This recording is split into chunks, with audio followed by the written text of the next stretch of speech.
ஓம் சாந்தி. எல்லோரும் குஷியாக இருக்கிறீங்களா? 10/8/2025 அவ்யக்த Murali. Original date 31/10/2006. So Baba சொல்கிறாங்க, சதா பாபாவோட அன்போடு இருக்கிறதன் கூடவே சக்திகளை, குணங்களை, ஞானத்தை இடைவிடாமல் கொடுக்குற அகண்ட மகாதானியாக எப்போ ஆகிறீங்களோ அப்போ நீங்கள் தடைகளை வென்றவர்களாக, சமாதான ஸ்வரூபமாக ஆகிடுவீங்க. என்ன நடந்தாலும் அமைதியாக இருப்பீங்க. ஸோ அதுக்கு இந்த ரெண்டும் முக்கியம். பாபாவுடைய அன்பில் மூழ்கிறது, அனைவருக்கும் தானம் பண்ணிக்கிட்டே இருக்கிறது. இன்று அன்புக்கடல் சிவபாபா தன்னுடைய பரமாத்மா அன்புக்கு தகுதியான குழந்தைங்களை பார்க்க வந்திருக்கிறார். ஸோ நீங்கள் எல்லோருமே அன்புன்ற அலௌகீக ஏரோப்ளேன் மூலமாக இங்கே வந்திருக்கிறீங்க இல்லையா? இல்லை அன்புன்ற ஏரோப்ளேனில் வந்திருக்கிறீங்க, இல்லை சாதாரண ஏரோப்ளேனில் வந்தீங்களா?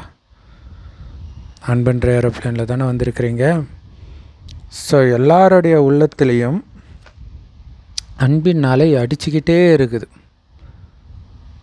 பாபாவை பார்க்குறோம், பாபா எனக்கு சொர்க்கத்தை கொடுத்த பாபா முன்னாடி இருக்கிற அந்த அன்பின் அலை அடிச்சுக்கிட்டே இருக்குது. ஏன்னா இந்த பிராமண வாழ்க்கையின் அஸ்திவாரமே அன்பு தான் இல்லையா? அன்புனால தானே பாபா குழந்தை ஆகி இருக்கிறோம். உங்களை ஈர்த்தது அன்பு தானே முதல்ல வரும்பொழுது. ஞானம் பிறகு தான் கேட்குறீங்க. எடுத்தோடனே ஞானம் ஃபுல்லாக தெரிஞ்சிடாது. அன்பு தான் உங்களை உட்கார வைக்கிது. 7 நாள் கோர்ஸ் முடிச்சும் வர வச்சது அந்த அன்பு. அதுதான் பரமாத்மாவின் சிநேகியாக, நண்பனாக மாற்றிடுச்சு. பரமாத்மா மீது அன்புக்குரியவராக மாற்றிடுச்சு. நான் பரமாத்மா அன்புக்கு தகுதியானவனாக ஆவேன் அப்படின்னு கனவுல கூட நினச்சிருக்க மாட்டீங்க இல்லையா? புராண கதைகளில், சீரியலில் பார்க்கும்போது பார்வதியை சிவனே துரத்தி லவ் பண்ணுறாரு அப்படி பார்த்துட்டு இருந்தோம். அந்த பார்வதியே நான்ன்றது கனவுலையாவது நினச்சிருப்பீங்களா? ஆனால் இப்போ என்ன சொல்கிறீங்க? ஆகிட்டோம் அவருடைய அன்புக்குரியவராக. அதுவும் சாதாரண அன்பு கிடையாது, உள்ளபூர்வமான அன்பு பாபா மேலே, ஆன்மீக அன்பு, சுயநலமற்ற அன்பு இல்லை? நம்மளும் பாபா மேலே அப்படி வைக்கிறோம், பாபாவும் நம்ம மேலே உள்ளபூர்வமாக, ஆன்மீகமாக, சுயநலமற்ற அன்பு வைக்கிறார். ஸோ பரமாத்மாவுடைய இந்த அன்பு ரொம்ப ஈஸியாக நினைவின் அனுபவம் ஏற்படுத்துது இல்லையா? அந்த அன்பை நீங்கள் நினைக்க தானாகவே அந்த நினைவு இருந்துக்கிட்டே இருக்கும். ஸோ அந்த அன்பில் மூழ்கணும், அந்த அன்பை நினைத்து உருகணும். பக்தி மார்க்கத்தில் எதுவும் கிடைக்காமலே அப்படி உருகி இருப்பாங்க. ஆனால் நமக்கு உண்மையிலே கடவுள் வந்திருக்கிறாரு, சொர்க்க ராஜ்யத்தையே கொடுக்குறாரு. பல பாவத்தை செஞ்சுட்டு எல்லா துக்கத்துலேருந்தும் நம்மளை காப்பாற்றுறாரு, தண்டனையிலேருந்து. அதற்கான வழியை சொல்கிறாருன்னா எவ்வளோ அன்பு இருக்கணும். அன்பானவர்களை நினைவு செய்கிறது கஷ்டமே கிடையாது, மறக்கிறது தான் கஷ்டம் இல்லையா? ஒரு சினிமா பாட்டில் கூட ஒரு மறந்தால் தானே நினைக்கிறதுக்கு, நான் தான் ஒன்று மறக்கிறதே இல்லையன்ட்டு காதலை நினச்சி பாடுவாள். ஏன்னா அந்த அன்பு. அப்போ நம்ம நினைவு செய்கிறது இங்கே கஷ்டமே கிடையாது, நினைவு வந்துக்கிட்டே இருக்கும். அது ஒரு அலௌகீக காந்தம். ஆக்சுவலாக பாபா குழந்தைங்க ஏதாவது தப்பு பண்ணாங்கன்னா வலிக்கிறதுக்கு காரணமே அந்த அன்பு தான். பாபா சொன்னதை நினச்சி, ஐயோ பாபா அன்பை கலங்கப்படுத்திட்டேனே அப்படிங்கிற அந்த வலி இருக்கும். கடைசி நேரத்தில் உயிர் பிரியும் போது வரக்கூடிய துக்கம், தண்டனை எல்லாமே அதுதான். ஸோ பாபாவுடைய ஸ்ரீமத்படி அப்படியே நடக்கிறவங்களுக்கு அது ஆனந்தமாக இருக்கும். இல்லாட்டினா உயிர் பிரியும் போது அதுதான் தண்டனையாக இருக்கும். ஐயோ பாபா நினைவு பண்ணாமல் விட்டுட்டேனே, இந்த தவறான காரியத்தை பண்ணதுனால அதே தான் உங்களுக்கு நினைவும் வந்துட்டு இருக்கும். ஸோ பாபா குழந்தைங்களுக்கு 100 மடங்கு தண்டனைன்றது க்ளீனாகவே தெரியும். அந்த தப்பு செஞ்சுட்டு திரும்ப மைண்ட் அதே தான் ஓடிட்டு இருக்கும். ஸோ அப்போ அவ்வளோ நேரம் பாபாவை நினைக்கிறதே முடியாதே, அதுவே பெரிய தண்டனைன்றார். பாபா குழந்தைங்களுக்கு இதை விட பெரிய தண்டனை என்ன இருக்குதுன்றார். ஸோ அன்பு ஒரு அலௌகீக மேக்னெட், அது பிடிச்சி இழுக்குது, பாபாவுக்கு உதவியாளராக ஆக்குது இந்த அன்பு. கடின உழைப்புலேருந்து விடுவிச்சிடுது இந்த அன்பு. அன்புனால் பண்ணுறீங்க இல்லையா? கஷ்டப்பட்டு செய்யலை, இஷ்டப்பட்டு செய்கிறோம். பண்ண வைக்கிறது எது? அன்பு, பாபா மேலே இருக்கிற அன்பு. ஸோ அன்பாக பாபாவை நினைவு செய்யும்பொழுது கடின உழைப்பே ஏற்படாது, கஷ்டமாகவே இருக்காது. என் காதலன்னு நினைக்கிறது எப்படி கஷ்டமாகும்? என் அப்பாவை நினைக்கிறது எப்படி கஷ்டமாகும்? என் குருவை, சத்குருவை நினைக்கிறது எப்படி கஷ்டமாகும்? என் குழந்தைய நினைக்கிறது எப்படி கஷ்டமாகும்? ஸோ அதுதான் சகல உறவில் என்னை நினைங்க அப்படின்னு பாபா சொல்கிறார். ஸோ அந்த அன்புக்கு பலனும் கிடைக்கிது. லௌகீக மனிதர்கள், லௌகீக உறவுகளில் அன்பு வச்சிங்கன்னா துக்கம்தான் மிஞ்சும், ஆத்ம சக்தி இழந்தது தான் மிச்சம். ஆனால் இங்கே ஆத்மா பலம் பெருகுது, சக்தி நிரம்புது, 21 பிறவிக்கு ஆஸ்தியும் நிரம்புது பாபா மேலே அன்பு வைக்கிறதுனால. ஸோ நாலாபுரத்தில் இருக்கிற எல்லா குழந்தைங்களும் பாபாவின் அன்பின் அடையாளமாக தான் இருக்கிறீங்க. அதனால தான் ரெட்டை வெளிநாட்டினர் ஓடோடி வராங்க, லட்சக்கணக்கில் செலவு பண்ணி வருஷம் வருஷம் பாபாவை பார்க்க. 90 நாள், 90 நாடுகள்லேருந்து வந்திருக்கிறாங்க அந்த மீட்டுக்கு. ஸோ உள்நாட்டு குழந்தைங்களும் பாபாவுடைய அன்புக்கு தகுதியானவர்கள் தான். ஆனால் இன்றைக்கி விசேஷமாக இந்த டர்ன் வெளிநாட்டுக்கான டர்ன், கோல்டன் சான்ஸ் அவங்களுக்கு கிடச்சிருக்குது. உங்கள் அனைவருக்கும் விசேஷ அன்பு இருக்குது தானே? பாபா மேலே அன்பு இருக்குது தானே? எவ்வளோ அன்பு இருக்குது? எதோடையாவது ஒப்பிட முடியுமா? ஒப்பிடவே முடியாத, ஒப்பிலாமணின்ட்டு ஏதோ ஒரு சிவனடியார் பாட்டு கூட இருக்கும். ஸோ அதான் சொல்கிறார், பாபா மேலே நீங்கள் வச்சுருக்கிற அன்பை அளக்க முடியுமா? உங்கள் எல்லாருடைய இதயத்தின் பாடல் என்னவாக இருக்குது? வானத்தில் இருக்கக்கூடிய நட்சத்திரங்களை விட அதிகமாக இருக்குது பாபாவுடைய அன்பு. நாங்கள் பாபா மேலே வச்சுருக்கிற அன்பு. கடலில் இருக்கிற தண்ணியின் அளவை விட அதிகமாக இருக்குது எங்களுடைய எல்லையற்ற அன்பு, எல்லையற்ற பாசம் இருக்குது பாபா மேலே.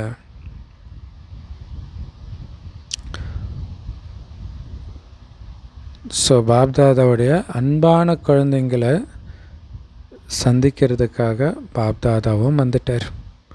நீங்கள் எப்படி அன்பில் வந்தீங்களோ பாபாவும் வந்துட்டார். இந்த நேரத்தில் எல்லாருடைய முகத்திலும் அன்பின் ரேகை ஜொலிக்குதுன்றார். அந்த முகத்தில் அந்த அன்பை தான் நான் பார்க்குறேன்றார். அதே மாதிரி இப்போ எதை கூடுதலாக சேர்த்துக்கணும்? ஸோ இப்போ இப்படியெல்லாம் பாபா சொல்லும் பொழுது யோசிக்கணும், பாபா இவ்வளோ அன்பாக இருக்கார், நாம் அந்த அன்புனால தான் ஈர்க்கப்பட்டு போகிறோமா? ஏன்னா இப்போ நிறைய பேருக்கு சுற்றி பார்க்குறது பிடிக்கும், பக்தி மார்க்கத்து பழக்கம், அது இங்கேயும் வந்துடும்.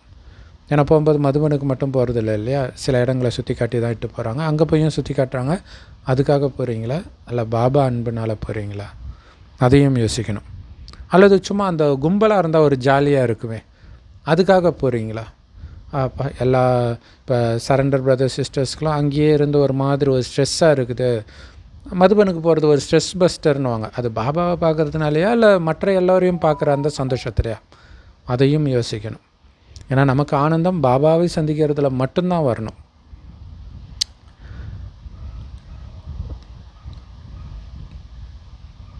ஸோ பாபா சொல்கிறாங்க, எல்லாருடைய முகத்திலும் அன்பின் ரேகை ஜொலிச்சிட்டு இருக்குது. இப்போ கூடுதலாக இன்னொன்று சேர்த்துக்கணும். அது என்னது? ஸோ இதில் இன்னொரு முக்கியமான விஷயம், பாபா குழந்தைங்களுக்கு மரணத்தை வென்றவர்கள் ஆனந்தமாக இருக்கணும், ஆனந்தமாக சரீரம் விடணும். ஆனாலும் மரண பயம் வரும். எப்போ தெரியுமா? பாபாவுடைய ஸ்ரீமத் படி நடக்கலைன்னா வரும் இல்லையா? இந்த நேரம் இறந்துட்டால் என்ன பண்ணுறது அப்படின்னா என்ன அர்த்தம்னா அவங்க முயற்சி பண்ணலை. இல்லாட்டினா அது ஒரு ஆனந்தம், போகிறதுக்கு நான் தயாராக இருக்கிறேன், ரெடியாக இருக்கிறேன், அப்போ முயற்சி பண்ணல. அல்லது பாவம் செய்யும்போது இன்னும் நிறைய மரண பயம் வந்துடும் இல்லையா? ஏன்னா இன்றைக்கி எல்லாருமே டக்குன்னு இறக்குறதையும் பார்க்குறோம், எல்லாருடைய உடலும் பலகீனமாக இருக்கிறதையும் பார்க்குறோம். அப்படி நீங்கள் ஒரு தப்பு பண்ணுறீங்க அப்படின்னா நைட் ஃபுல்லாக ஐயோ இப்போ உயிர் போயிடுச்சுன்னா என்ன ஆகிடும் அப்படிங்கிற ஒரு பயம் இருக்கும். எல்லாமே போயிடுச்சு சேர்த்து வச்சது அப்படிங்கிற பயம் வரும். குறிப்பாக காமம், கோபம், இதிலெல்லாம் விழுந்தீங்க அப்படின்னா. ஏன்னா நினைக்கவே முடியாது. இந்த நேரம் உயிர் பிரிஞ்சால் எப்படி நினைப்பீங்க இல்லையா? ஸோ அதுதான் பாபா குழந்தைங்களுக்கு மரணம் பயமாக மாறுற தருணம். இல்லாட்டினா அதை பற்றி கவலையே பட மாட்டீங்க. ஏன்னா நான் கரெக்டாக தானே இருக்கிறேன் அப்படின்னு இருக்கும். சரி, மெயினாக பாபா இந்த உடலை விட்டாருன்னா அப்படியே சூக்ஷ்மதனத்தில் போய் அங்கேயே நிற்க முடியணும். கீழே இருக்கிற எண்ணம் பிடிச்சி இழுத்துருச்சுன்னா பிறந்துடுவீங்க. அதுக்கு தான் பாபா மேலே இருந்து ப்ராக்டிஸ் பண்ண மேலேயே வான்னு சொல்கிறது. இங்கே பிடிச்சி இழுக்காமல் இந்த ஈர்ப்புலேருந்து விடுபட்டு வெளில போகணும். பாபா சொல்கிறார் இல்லையா, ராக்கெட்டு விடுறாங்கன்னா ஒரு டைமுக்கு அப்புறம் அந்த ஸ்பேஸ் கிராஃப்ட் வந்து ஈர்ப்பை நோக்கி தாண்டி போயிடும். அதுதான் சேட்டலைட்டை சுற்றிட்டு இருக்குது. ஸோ அந்த மாதிரி ஆகணும் அப்படின்னு பாபா சொல்கிறார். இதுலேருந்து முற்றிலும் விலகணும். அப்போ ஜாலியாக பறந்துக்கிட்டே இருப்பீங்கன்றார். ஸோ பாபா சொல்கிறாங்க, எல்லா குழந்தைங்க முகமும் அன்புனால் ஜொலிக்குது. அன்பு கூடவே என்ன இருக்கணும்? எல்லாருக்கும் கண்டிப்பாக அன்பு இருக்குது, அது உறுதி. அது பாப்தாதாவும் சர்டிஃபிகேட் கொடுக்குறாரு. அன்பில் குழந்தைங்க எல்லாம் பாஸ் 100%. இப்போ என்ன பண்ணணும் நீங்களே புரிஞ்சுக்கிட்டீங்க இல்லையா? கொஞ்சம் அதிக கவனம் செலுத்தணும். அது என்ன? எல்லாம் அன்பானவர்களாக இருக்கிறீங்க, ஆனால் சதா அன்பானவர்களாக இருக்கணும். இல்லை அன்பிலே முழுகினா ஆனந்தமாக இருப்பீங்க. அன்பிலே முழுகினுங்க எந்த உழைப்பும் தெரியாதுன்னு சொன்னார் பார்த்தீங்களா? அதெல்லாம் எப்பவும் இருக்குதா? இல்லை. அப்போ அன்பு குறைவாக இருக்குது, அப்பப்போ கட்டாகுது. அப்போ எப்போவுமே அன்பானவர்களாக இருக்கணும். சதா அப்படின்ற வார்த்தை அண்டர்லைன் பண்ணுங்கள். கொஞ்ச காலத்துக்கு கிடையாது, துண்டிக்கப்படாமல் எப்போவுமே சதா காலத்துக்கும் இருக்கணும். ஆனால் சதவீதத்தில் வித்தியாசம் ஏற்பட்டுடுது. ஸோ அந்த வித்தியாசத்தை நீக்கிறதுக்கான மந்திரம் என்ன தெரியுமா? ஒவ்வொரு நேரத்திலும் மகாதானி அகண்டதானி ஆகணும். ஸோ நிரந்தரமாக எப்படியாவது தானம் பண்ணிக்கிட்டே இருக்கணும். வாய்மொழி சேவை, மனச சேவை, நடத்தையின் மூலம் இப்படி. ஏன்னா வள்ளலுடைய குழந்தைகள் நீங்கள் எப்போவுமே உலக சேவாதாரியாக இருக்கணும். உங்கள் பேரே விஸ்வ கல்யாணக்காரி BK சரவணகுமார் அல்லது உங்கள் பேர் போட்டுக்கோங்க. எப்போவுமே அப்படி சேர்த்து சொல்லுங்கள். உங்களுக்குள்ளே, வெளியில் சொன்னால் பந்தா விடுற மாதிரி இருக்கும், உங்களுக்குள்ளே சொல்லிக்கிட்டே இருக்கணும். அப்போ தான் நான் அந்த சேவை பண்ணாமல் இருக்கிறேனே அப்படின்னு உங்களுக்கு ஒரு உறுத்தல் இருக்கும், உடனே பண்ண ஆரம்பிச்சிடுவீங்க. ஸோ எந்த நேரத்தில் ஒரு நேரம் வந்தாலும் மாஸ்டர் வள்ளலாக இல்லாமல் நீங்கள் இருக்கக்கூடாது. எப்போவுமே மாஸ்டர் வள்ளல் அப்படின்னு என்ன அர்த்தம்? கொடுத்துக்கிட்டே இருக்கணும். லைட் ஹவுஸ் மைட் ஹவுஸ் சக்தி கொடுத்துக்கிட்டே இருக்கும். லைட்டு கொடுத்துக்கிட்டே இருக்குது இல்லையா, அது மாதிரி கொடுத்துக்கிட்டே இருக்கணுன்ற. ஏன்னா உலக நன்மைக்கான காரியத்தில் பாபாவுக்கு உதவியாளர் ஆகிறதுக்கான சங்கல்பம் நீங்களும் பண்ணியிருக்கிறீங்க தானே? இல்லை அதுவும் வருஷம் ரொம்ப கம்மியாக ஆகுதுன்னா வேலை அதிகமாக இருக்குது. இப்போ ஒரு வினாடி கூட நம்ம வீணாக்கக்கூடாது. உலக நன்மை செய்கிறதுக்கு பாபாவுக்கு உதவியாளர் அப்படின்னு சத்தியம் பண்ணியிருக்கிறீங்க, சங்கல்பம் எண்ணம் வச்சிருக்கிறீங்க. அதனால் மனதின் மூலம் சக்திகளின் தானம் அல்லது உதவி பண்ணுங்க. ஸோ தானம்ன்றது அஞ்ஞானிகளுக்கு பண்ணுறது, பாபா குழந்தைங்களுக்கு பண்ணுறது உதவி. வார்த்தைகளின் மூலம், ஏன்னா பாபா குழந்தைங்களுக்குமே சக்தி இல்லாமல் இருக்கிறத நம்ம அப்பப்போ பார்க்க முடியும். ஒவ்வொருத்தரும் ஒவ்வொரு நேரத்தில் இறங்குவாங்க ஏறுவாங்க. ஸோ நம்மளுடைய கடமை அவங்களுக்கு சக்தி கொடுக்கறது. வார்த்தைகளின் மூலம் ஞானத்தை தானம் பண்ணுங்க, உதவியும் செய்யுங்க. செயல் மூலம் குணங்களின் தானம் செய்யுங்க. இல்லை நீங்கள் செய்கிற ஒவ்வொரு காரியமும் பாபாவை வெளிப்படுத்துகிற மாதிரி இருக்கணும் அந்த செய்கிற விதம். அதே மாதிரி அன்பான சம்பந்தத்தின் மூலம் குஷியை தானம் பண்ணுங்க. இல்லை உங்கள் தொடர்பில் வரவங்க குஷி ஆகணும். அந்த மாதிரி உங்களுடைய வார்த்தை, வைப்ரேஷன் எல்லாமே இருக்கணும். எவ்வளவு அகண்ட பொக்கிஷங்களுக்கு எஜமானர்களாக நீங்கள் இருக்கிறீங்க. கொஞ்சம் நெஞ்சம் பொக்கிஷமாக கொடுத்துருக்கார், அவ்வளோ கொடுத்துருக்கிறார். கொடுத்துக்கிட்டே இருக்க வேண்டியது தானே. இப்போ தான் கொடுக்க முடியும், அதுக்கப்புறம் எங்கே கொடுக்க முடியும்? நீங்கள் கொடுக்க கொடுக்க தான் உங்களுக்கே சேமிப்பாகும். ஸோ உலகத்திலேயே இப்போ ஞானம் பொக்கிஷம், குணம் பொக்கிஷம், சக்தி பொக்கிஷம் எல்லாத்தையும் கொடுத்துக்கிட்டே இருங்க. ஸோ இவ்வளோ பொக்கிஷங்களுக்கு எஜமானர்களாக இருக்கனால உலகத்திலே மிகப்பெரிய பணக்காரர்கள் நீங்கள் தான். ஏன்னா உங்ககிட்ட இருக்கிற பொக்கிஷங்கள் ஒருபொழுதும் வற்றாத பொக்கிஷங்கள், எல்லையற்ற பொக்கிஷங்கள், அழிவற்ற பொக்கிஷங்கள். ஸோ எந்த அளவுக்கு கொடுத்துக்கிட்டே இருக்கிறீங்களோ அந்த அளவுக்கு அதிகமாகிட்டே இருக்கும், குறையவே குறையாது, அதிகரிக்க தான் செய்யும். ஏன்னா இப்போ நிகழ்காலத்தில் உங்கள் சகோதர சகோதரிகள் இந்த பொக்கிஷங்களுக்குத்தான் ஏங்கிட்டு இருக்கிறாங்க. அன்பு கிடைக்காதா, அமைதி கிடைக்காதா, அதை நீங்கள் குறிப்பாக மனசு சேவையின் மூலமாக எப்போவுமே கொடுக்கணும். அப்போ தானாகவே உங்களுடைய வாய் வழியாகவும் தொடர்பில் வரவங்கக்கிட்ட அன்பாக தான் நடந்துக்குவீங்க. ஸோ அதனால் உங்களுடைய சகோதரி சகோதரிகள் மேலே கருணை வரலையா? ஸோ ஒருத்தர் சாகிற நேரத்தில் தண்ணி தண்ணி தண்ணின்னு கேட்கும்போது கருணை வரும் இல்லையா? ஸோ அந்த மாதிரி உங்களுக்கு கருணை வரலையா? அவ்வளவு தாகம் கொண்டு இருக்கிறாங்க, உங்களுடைய பொக்கிஷங்களில் ஒரு துளியாவது கிடைக்குமா அப்படின்னு உங்கள் சகோதர சகோதரிகள் அவங்க மேலே கருணையே வரலையா? தாகமாக இருக்கிற அந்த ஆத்மாக்களின் தாகத்தை போக்க மாட்டீங்களா? உங்கள் காதில் அவங்க அழறது கேட்கலையா? ஹே எங்களுடைய தேவ தேவிகளே, எங்களுக்கு சக்தி கொடுங்க, உண்மையான அன்பு கொடுங்க. இங்கே எல்லாம் சொல்லுவாங்களே, எனக்கு எல்லாம் முருகன் தாங்க, இங்கே இருக்கிறது எல்லாம் வேஷம் தாங்கன்னுவாங்க. இப்போ உங்களை தானே முருகனாக அம்மனாக இப்படியெல்லாம் இஷ்ட தெய்வமாக நினைக்கிறாங்க. உங்ககிட்ட தானே உண்மையான அன்பை கேட்டுட்டு இருக்கிறாங்க. உண்மையான அன்பு கொடுங்க, என்னால் தாங்கிக்க முடியல, சக்தி கொடுங்க, இந்த வாழ்க்கையை என்னால் தாங்க முடியல, இந்த மனுஷனை என்னால் எதிர்கொள்ள முடியல, சக்தி கொடுத்தா ஏன் கூப்பிட்றாங்களோ உங்களுடைய பக்தர்கள், துக்கமான ஆத்மாக்கள். உங்களுடைய பக்தர்கள் இல்லாட்டினாலும் துக்கமான ஆத்மாக்களும் உங்களை தான் கூப்பிட்றாங்க. கருணை காட்டுங்க அப்படின்னு 2 பேரும் கருணை காட்டுங்க, இரக்கம் காட்டுங்க, கருணையின் தேவ தேவிகளே அப்படின்னு கதறிட்டு இருக்கிறாங்க. ஸோ காலத்தின் அழைப்பு கேட்குது இல்லையா? ஸோ அவங்க கூப்பிட்றதும் காலத்தின் அழைப்பும் ஒன்று தான். காலமும் கூப்பிடுது இல்லையா? புது உலகம் சீக்கிரம் வாங்க, பஞ்ச தத்துவமே எங்கள் மீது ஆட்சி செய்யுங்கன்னு, அது சொர்க்கத்தில் தான் நடக்கும். ஸோ அதுக்கு முன்னாடி இவங்க பக்தர்கள் கூப்பிடுறாங்க. ஸோ அப்போ கொடுக்கக்கூடிய நேரம் இதுதானே. சொர்க்கத்தில் போய் கொடுப்பீங்களா எல்லாருக்கும் இல்லையா? காலத்தினார் செய்த உதவி ஞாலத்தினும் மான பெரிது. தேவையான நேரத்துக்கு அந்த உதவி வேணும், அதுதானே முக்கியம், இப்போ தானே வேணும். அதான் அவசரர் கொடுக்கக்கூடிய நேரம் இதுதான். திரும்புகிற பக்கம்லாம் பார்க்குறோம், உக்ரைன் போர், பாலஸ்தீன போர், எல்லாமே ஒரு பதற்றத்திலே இருக்கிறாங்க. அரசியல்வாதிகள் உட்பட, பெரிய பெரிய தலைவர்கள் உட்பட. ஒன்று டார்ச்சர் பண்ணுறாங்க, அவங்களுக்கும் சக்தி இல்லை, அவங்களுக்கும் சக்தி கொடுக்கணும். அதனால் பாதிக்கப்படுறவங்களுக்கும் அதை தாங்கிக்கிற சக்தி இல்லை, அவங்களுக்கும் சக்தி கொடுக்கணும்.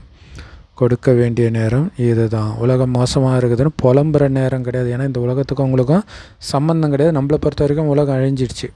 அங்கே சிக்கிட்டு இருக்கிற ஆத்மாவுக்கு சக்தி கொடுத்து மேலே எழுப்பணும் நாம். ஸோ இப்போ கொடுக்காமல் எப்போ கொடுப்பீங்க? கொடுக்குற நேரம் இது தானே. நீங்கள் அந்த அளவுக்கு வற்றாத பொக்கிஷங்கள், எல்லையற்ற பொக்கிஷங்களை சேர்த்து வச்சுருக்கிறீங்க. ஆனால் எப்போ கொடுக்க போகிறீங்க? இல்லை நான் சக்தி எடுக்கிறேன், இதிலையே எடுக்கிறதும் கொடுக்கறதும் அட் அ டைமில் நடக்கணும். தனியாக எடுக்கிறதுக்கு ஒரு டைமு, கொடுக்கறதுக்கு ஒரு டைம்லாம் இப்போ கிடையாதுன்றார். அதுக்கு தான் இணைந்த ரூபத்தில் பாபாவோடு இருக்கிறேன், சக்தி கொடுக்குறேன். இணைந்த ரூபத்தில் இருக்கிறேன்னு நினைக்கும் போதே சக்தி நமக்குள்ளே நிரம்பும். அப்படியே கொடுத்துக்கிட்டே இருங்க, அவ்வளோதான். ஸோ அவ்வளோ பொக்கிஷம் சேர்த்து வச்சுருக்கிறீங்க. இல்லைனா வீணாக தானே போயிடும். சொல்லுவாங்களே, சாப்பாடு நல்லா சாப்பிடுங்க, இல்லைனா வீணாக தான் போயிடும். அந்த மாதிரி தான் இதுவும். இந்த நேரம் இல்லைன்னா எப்போ கொடுக்க முடியும்? கடைசி நேரத்தில் கொடுப்பீங்களா? அந்த நேரத்தில் அஞ்சலி மட்டும்தான் கொடுக்க முடியும். சேமித்து வச்சிருக்கிற பொக்கிஷங்களை எப்போ காரியத்தில் பயன்படுத்துவீங்க? ஸோ ஒவ்வொரு பொக்கிஷத்தையும் காரியத்தில் பயன்படுத்த தான் உங்களுக்குள்ளே அதிகமாகும். அந்த பொக்கிஷத்தை அப்போ தான் நீங்கள் வெற்றியாக்குறீங்கன்னு அர்த்தம். ஸோ இந்த பொக்கிஷத்துடைய நினைவு தான் பைபிளில் ஒரு கதை இருக்கும். ராஜா ஒரு எஜமானன் 3 வேலைக்காரர்களுக்கு தாளந்து கொடுத்தாரு. எல்லாருக்கும் ஒரு தாளந்து. போய் 6 மாதம் கழித்து வரும்போது ஒருத்தன் 1 10 ஆக்கியிருப்பான். தாளந்துன்றது அங்கே காசுப்பில் இருக்குது. ஸோ 1 10 தாளந்து ஆக்கியிருப்பான். இன்னொருத்தன் 1 2 ஆக்கியிருப்பான். ஒருத்தன் அப்படியே மண்ணுக்குள்ளே வச்சுருப்பான். மண்ணுக்குள்ளே வச்சுருக்கிறவனை எடுத்துகிட்டு உனக்கு நீ வேஸ்ட்டு அப்படின்ட்டு அதை பிடுங்கி 2வது இருக்கிறவங்ககிட்டையும் பிடுங்கி 3வது இருக்கிறவன் அந்த 10 ஆக்குனான் பாருங்கள், அவன்கிட்ட கொடுத்தாச்சு எல்லாத்தையும். ஸோ இங்கே யார் பக்காவாக இருக்கிறாங்களோ அவங்க தான் நாங்கள் எஜமானர் ராஜாவாக ஆகிறாங்க. ஸோ இந்த கதை தான் அது. ஸோ அப்போ அதை பயன்படுத்துறது தான் அதை வெற்றியாக்குறதுன்னு அர்த்தம். அப்படி வெற்றி ஆக்கிட்டு இருக்கிற நான் ஒவ்வொரு நேரத்திலும் எல்லா பொக்கிஷத்தையும் செக் பண்ணிக்கிட்டே இருங்க. இதன் மூலம் 2 நன்மை இருக்குது. பொக்கிஷங்களை வெற்றியாக்குறதன் மூலம் ஆத்மாக்களுக்கும் நன்மை ஏற்படும். நீங்கள் எல்லோரும் மகாதானியாகவும் இருக்கிறீங்களே தொடர்ந்து. அதனால் தடைகளை வென்றவர்களாகவும் ஆகிடுவீங்க. பிரச்சனை சொரூபமாக மாட்டீங்க, சமாதான சொரூபமாக ஈஸியாக ஆகிடுவீங்க. ஏன்னா கொடுக்கறதுல உங்களுக்கு கவனம் இருக்கனால சுற்றி என்ன நடக்குது அதை பற்றி கவலை இல்லை. அவங்க பிரச்சனை கொடுத்தா கூட பிரச்சனை ஏன் கொடுக்குறாங்க? சக்தி இல்லாதனால. கொடு சக்தியா இல்லையா? எண்ணத்தின் மூலமாக, குணத்தின் மூலமாக, நடத்தையின் மூலமாகன்னும்போது நீங்கள் அவங்க கூட சண்டை போட மாட்டீங்களே. கொடுக்குற நிலையில் நீங்கள் இருக்கிறீங்க. சண்டை போடுறதோடைய அர்த்தமே சக்தி கம்மியாக இருக்குதுன்னு தான் அர்த்தம். ஸோ அப்போ ஈஸியாக சமாதான சொரூபமாக ஆகிடுவீங்க. ஸோ இதில் கவனம் கொடுக்கணும். இரட்டை லாபம் இருக்குது இல்லையா? அவங்களுக்கும் லாபம், உங்களுக்கும் லாபம். உங்களுக்கு பயங்கரமான சுய முன்னேற்றம், குண பரிவர்த்தனை நடக்குது. இன்றைக்கி இது நடந்துச்சு, நேற்று இது நடந்துச்சு, இன்றைக்கி இப்படி ஆகிடுச்சு, நேற்று இப்படி ஆகிடுச்சு. இப்படியெல்லாம் தடை சொல்கிறதுக்கு பதிலாக அந்த தடையிலிருந்து விடுபட்டவர் ஆகிடுவீங்க. பிரச்சனைகள்லேருந்து சதா காலத்துக்கும் விடுபட்டவர் ஆகிடுவீங்க. ஸோ கொடுக்கறதுலே பிஸியாக இருக்கணும். அதை கொடுக்கறதும் மேலேருந்து கொடுங்க, கீழே வராதிங்க. சூக்ஷ்மதனத்தில் ஃபரிஸ்தாவாக இருந்து கொடுத்துக்கிட்டே இருக்கிறோம். எல்லைக்குட்பட்ட எதுலேயும் சிக்கலை. என்னுடைய வேலையை கொடுக்கறது தான். அவங்கெல்லாம் எல்லைக்குட்பட்டதில் மாட்டிக்கிட்டு இருக்கிறாங்க. அதனால தான் பறக்க முடியல. நம்ம டக்குன்னு பறந்துட்டோனாலே இதிலேருந்து விடுபட்டுடும். அதை தான் பாபா சொல்கிறார், அந்த கிளையை பிடிச்சிக்கிட்டு விடலைன்னா கிளையை நீங்கள் தான் விடணும். விட்டிங்கன்னா பறந்து போயிடுவீங்க அப்படின்னு சொல்கிறார். ஸோ சம ஆழமான பவர்ஃபுல்லான முறையில் இது.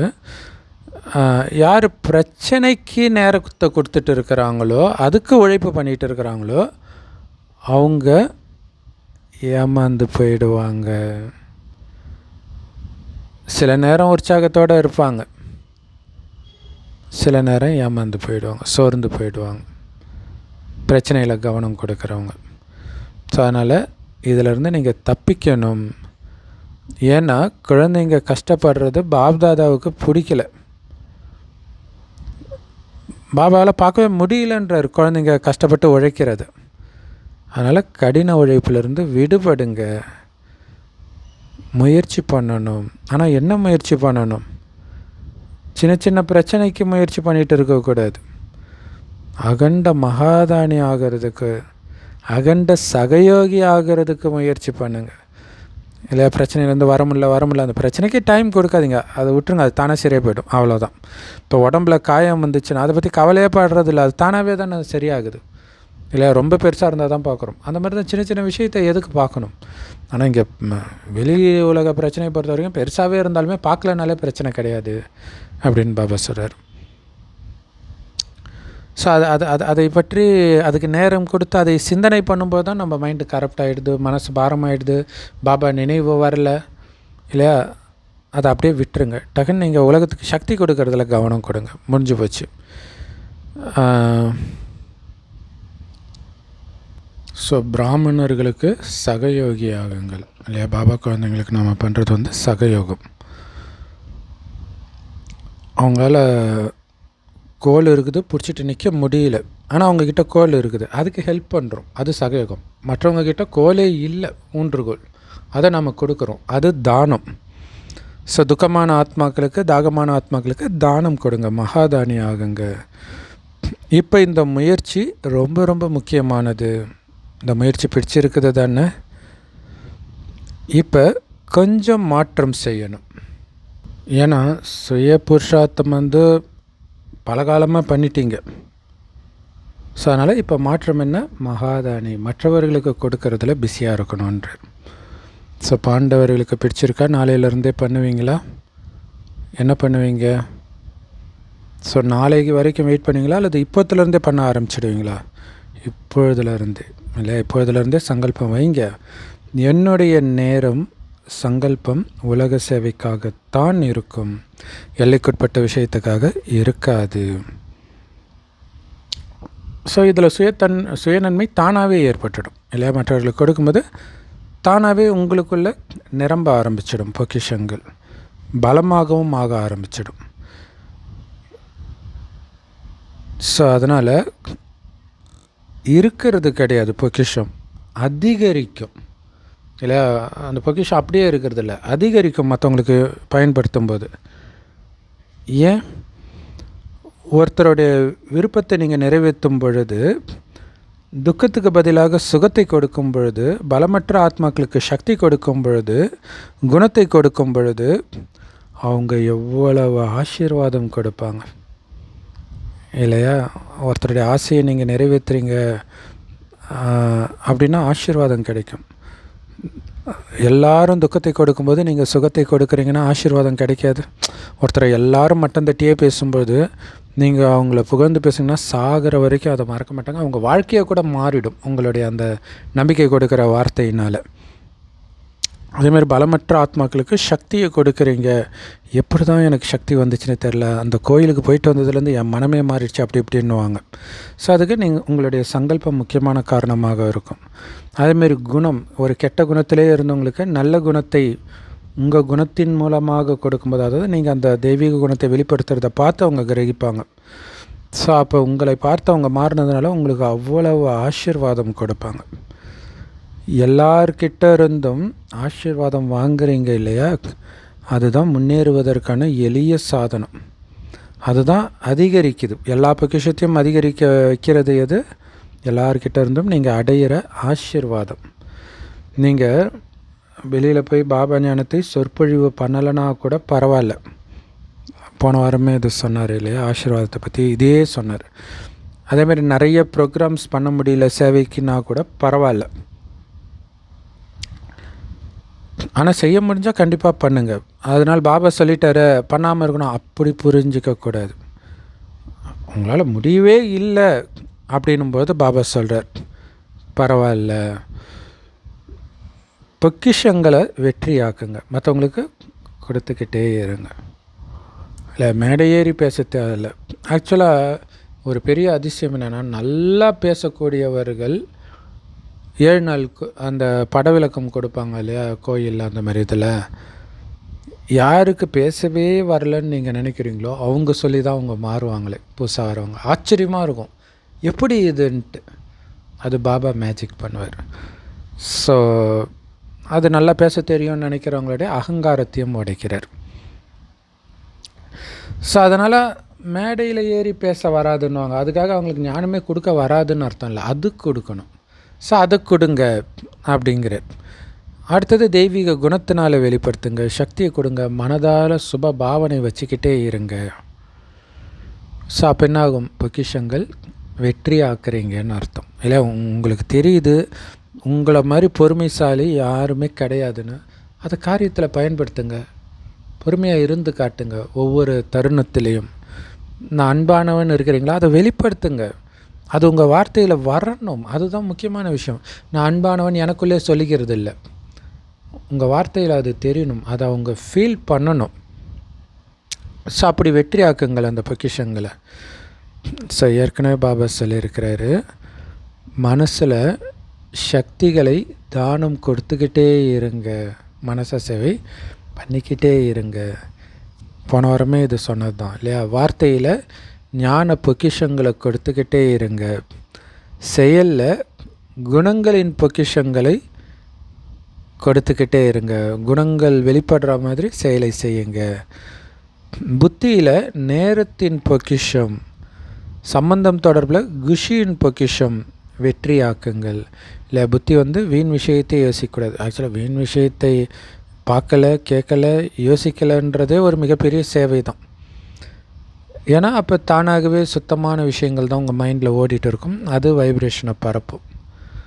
ஆனால் அதை நினைக்காமல் இருக்கிறது கூடவே சக்திசாலியான எண்ணங்களை நினைக்கிறதுல பிஸியாக இருக்கணும். அப்போ தான் சாதாரண எண்ணங்கள், வீண் எண்ணங்கள் வராமல் இருக்கும். ஸோ அதே மாதிரி சம்பந்தம் தொடர்பில் வரவங்களுக்கு அந்த குஷியின் பொக்கிஷத்தை கொடுத்துக்கிட்டே இருங்க. இதன் மூலமாக தான் அது வெற்றி அடையுது, உங்களுக்கு அதிகரிக்குது. ஸோ அப்படி வெற்றி ஆக்கிறதுனால ஈஸியாக நீங்கள் வெற்றி மூர்த்தி ஆகிடுவீங்க. எளிதாக பறந்துக்கிட்டே இருப்பீங்க. ஏன்னா ஆசீர்வாதம் இருக்கு பாருங்க, அது லிஃப்ட்டு மாதிரி வேலை செய்யுது அப்படிங்கிறார். ஸோ பாபா அமிர்த வேலை ஏஞ்சதுலேருந்து நைட்டு தூங்குற வரைக்கும் உங்கள் தொடர்பில் வர எல்லார்கிட்டையும் ஆசீர்வாதம் வாங்கிட்டே இருங்க அப்படிங்கிறது இப்படித்தான். இப்படி எண்ணம், சொல், செயல், குணம், சக்திகள் மூலமாக பொக்கிஷங்களை தானம் பண்ணுறதன் மூலமாக உங்களுக்கு ஆசீர்வாதம் கிடைக்கிது. அது லிஃப்ட்டு மாதிரி வேலை செய்யுது, ஏணிப்படி மாதிரி கிடையாது. ஏணிப்படியில் ஏறி போகிறது கஷ்டம் தானே. லிஃப்ட்டுனா அப்படி ஏறி உட்காந்தா சல்லுன்னு போயிடுது இல்லையா?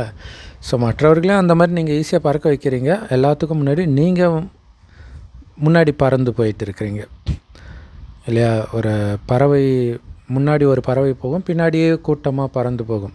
ஸோ அந்த மாதிரி ஒவ்வொருத்தருக்கும் இப்படி தான் நடந்துக்கணுன்றது உங்கள் நடத்தையின் மூலம், வார்த்தையின் மூலம் நீங்கள் வெளிப்படுத்த நீங்கள் முன்னாடி போயிட்டுருக்கிறீங்கன்னு அர்த்தம். வழிகாட்டியாக இப்படி வாங்கன்ட்டு. அப்போ உங்களை ஃபாலோ பண்ணி அவங்க வராங்க.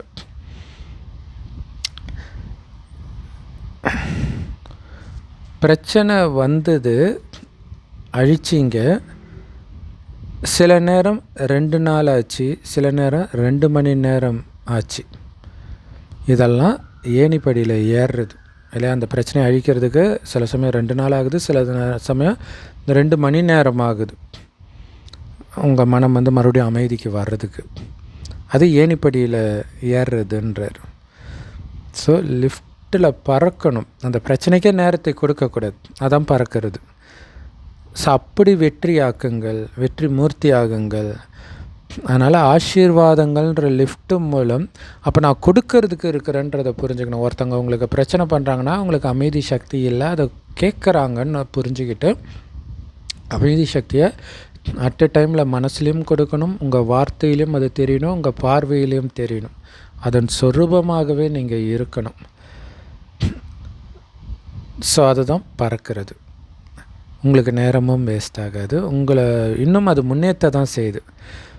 அதனால் ஆசீர்வாதங்களுடைய லிஃப்ட்டு மூலமாக எங்கே விரும்புகிறீங்களோ அங்கே ஒரு வினாடியில் நீங்கள் போயிடுவீங்க இல்லையா? எவ்வளோ வேகத்தில் முன்னேறினாலும் உங்களால் போக முடியும் ஆசீர்வாதன்ற லிஃப்ட்டில் ஏறிட்டிங்கன்னா. ஒரு வினாடியில் சூக்ஷ்மவாதனத்துக்கு போங்க, பரந்தாமத்துக்கு போங்க, உங்களுடைய ராஜ்யம் சொர்க்கத்துக்கு போங்க. ஸோ அப்போ பாருங்கள், அந்த ஆசீர்வாதன்ற லிஃப்ட்டு அப்படி பண்ண வைக்கும். ஏன்னா எதையுமே நீங்கள் உள்ளுக்குள்ளே பிரச்சனையை எடுத்தால் அதுதானே தடையாக வரப்போகுது. பிரச்சனையே அங்கே இல்லையே, கட் பண்ணிடுறீங்களே, கொடுத்துக்கிட்டே இருக்கிறீங்க. திட்டுறீங்களா? எவ்வளோ வேணாலும் திட்டுங்க, உங்களை அமைதிப்படுத்துறது தான் என் வேலையை தவிர திருப்பி திட்டுறது கிடையாது. அதுதான் உலகத்துக்கு நன்மை செய்கிறவங்க அப்படிங்கிறது. ஸோ அப்படி இருக்கும்போது ஒரு செகண்டில் உங்களால் பரந்தாமத்துக்கு போக முடியும், எங்கே வேணாலும் போக முடியும். ஏன்னா உங்களுடைய வேலை என்னன்னு உங்களுக்கு தெரிஞ்சதுன்னா பிரச்சனை கிடையாது. அது தெரியாதனால தான் அவங்களோட போய் பிரச்சனை பண்ணி நீங்கள் மாட்டிக்கிறீங்க. ஸோ அப்போ என்ன பண்ணுவோம், நீங்கள் எப்போ வேணாலும் பரந்தாமத்துக்கு ஒரு செகண்டில் போயிடலாம், சூக்ஷ்மதனத்துக்கு போகலாம், சத்தியுகத்துக்கு போகலாம். ஸோ லண்டனில் 1 மினிட் ப்ரோக்ராம் பண்ணிங்க இல்லையா? So 1 minute yoga, traffic control அந்த மாதிரி பண்ணியிருப்பாங்க போல இருக்கு. பாப்தாதா 1 வினாடின்னு சொல்கிறார். 1 வினாடியில் ஆசீர்வாதன்ற லிஃப்ட்டில் ஏறிடுங்கன்றார் இல்லையா? அந்த லிஃப்ட்டில் ஏறதுக்கு 1 செகண்டு தான். நினைவுன்ற சுவிட்சை அமுக்கிட்டிங்கன்னா போதும், உழைப்பிலிருந்து விடுபட்டுடுவீங்க இல்லையா? அந்த நேரம் நான் கொடுக்கணும் அங்கே ஆசீர்வாதம் லிஃப்ட்டில் ஏறுறது எப்படி? மகாதானி ஆகிட்டிங்கன்னா ஆசீர்வாதம் வந்துடும், டக்குன்னு ஏறிடுவீங்க. ஸோ அப்போ மகாதானி ஆகணுன்ற அந்த நினைவுன்ற சுவிட்சு போட்டால் போதும், அதுக்கப்புறம் உழைப்பே இருக்காது. ஆமாம், நான் இங்கே கொடுக்கறதுக்கு தானே வந்திருக்கிறேன், நான் எதுக்கு சண்டை போட்டிருக்கேன்? ஏன்னா இந்த கலியுகவாசியே கிடையாது. நான் செத்து சூக்ஷ்மதனத்தை ஃபரிஸ்தாவாக சம்பூர்ணமாக இல்லை இருக்கிறேன், மற்றவர்களை அப்படி ஆக்கிறதுக்கு தானே வந்திருக்கிறேன். இது மைண்டில் ஓடிக்கிட்டே இருந்தால் போதும், போய் சிக்கிக்க மாட்டீங்க, கஷ்டப்பட்டு உழைக்க மாட்டீங்க, எல்லாத்துலேருந்தும் விடுபட்டு பறந்துக்கிட்டே இருப்பீங்க. இன்றைக்கி டபுள் ஃபாரினர்ஸ்க்கான நாள். ஸோ அதனால் பாப்தாதா முதல்ல இரட்டை வெளிநாட்டினரை எந்த சொரூபத்தில் பார்க்க விரும்புகிறார் தெரியுமா? கடின உழைப்பிலிருந்து முக்தி அடைந்த ஸ்வரூபம், விடுபட்ட ஸ்வரூபம். கடின உழைப்புனா என்னென்னு தெரியாது, அப்படியே ஜாலியாக ஃப்ரீயாக லேஸாக இருக்கணும் மனம் எப்போவுமே. அந்த ஸ்வரூபத்தில் பார்க்க விரும்புகிறார். வெற்றி மூர்த்திகளாக பார்க்க விரும்புகிறார். ஆசீர்வாதத்துக்கு தகுதியானவர்களாக இருக்க பார்க்க விரும்புகிறார். ஸோ இதுக்குமே ஆதாரம் மகாதானி தான், கொடுத்துக்கிட்டே இருக்கிறது தான். ஏன்னா இரட்டை வெளிநாட்டினருக்கு பாப்தாதா மேலே ரொம்ப அன்பு இருக்குது, ஆனால் சக்தி தேவைப்படுது. இந்த சக்தி நிறையா வந்துடுச்சுன்னு சொல்ல முடியாது, ஆனால் அன்பு நல்லா இருக்குது. அதிசயம் செஞ்சுருக்கிறீங்க இல்லையா? பாருங்கள், 90 நாடுகள்லேருந்து வந்திருக்கிறீங்க. ஏன்னா 90 நாடுகளில் 90 விதமான பழக்க வழக்கங்கள் இருக்கும், வெவ்வேறு பழக்க வழக்கங்கள். ஆனால் இந்த 5 கண்டங்கள்லேருந்து வந்திருக்கிறீங்களா, அந்த 5 கண்டங்கள்லேருந்து நீங்கள் வந்தாலும் கூட ஒரு சந்தன மரத்தின் கிளைகளாகத்தான் நீங்கள் இருக்கிறீங்க. சந்தன மரம், வாசனை நிரம்பிய மரம். ஸோ ஒரு மரத்தில் வந்துட்டீங்க. இப்போ உங்களுடைய நாகரிகம் கல்ச்சரே பிராமின் கல்ச்சர் தான், அல்லது இங்கிலீஷ் கல்ச்சரா? பிராமணர்கள் எந்த நாட்டில் இருந்தாலும் இல்லையா, பிராமணர்கள் எப்படி அமிர்த வேலையிலேருந்து நைட்டு தூங்குற வரைக்கும் நடந்துக்குவாங்களோ அப்படித்தான் நடந்துக்கிறாங்க, எந்த நாட்டை சார்ந்த பாபா குழந்தையாக இருந்தாலும். ஸோ யாரெல்லாம் என்னுடையது பிராமண நாகரிகம்னு நினைக்கிறீங்க, பிராமண கலாச்சாரம் தான் என்னுடைய கலாச்சாரம்னு நினைக்கிறீங்க, கையை உயர்த்துங்க.